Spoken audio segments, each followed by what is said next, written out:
Good morning, folks. Thank you for joining me here today. A couple of things before we get started with this devotional. First of all, there's a couple of really big things coming up, and you want to make sure that you have your RSVPs in for those so that you don't miss out.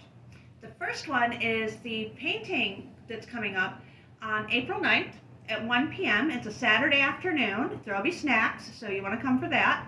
I promise you don't need to have any painting ability. It's going to be a fun time of fellowship and artistic expression. We'll be painting a little country church. We need to have those RSVPs in for that by Thursday of this week so that we can have all the supplies ready for you on Saturday.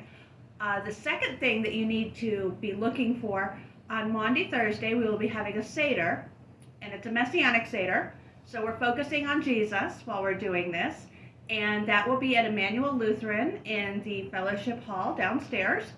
But let us know by Palm Sunday if you're planning to attend that so that we have everything we need for that. Now, all that being said, the name of God that we're studying today is Akel, which means consuming fire. And our verse today is found in Deuteronomy chapter 4, verse 24. And that reads, "For the Lord your God is a consuming fire, a jealous God." Now, this was a hard one. I had to really dig in. In this passage, the nation of Israel is ready to enter the promised land. But Moses has a few things to say to them before they go. First, he talks about their past rebellion, reminding them why they've been wandering for years instead of enjoying rest and being settled. He challenges the nation of Israel to learn from their own mistakes and failures and encourages them toward obedience.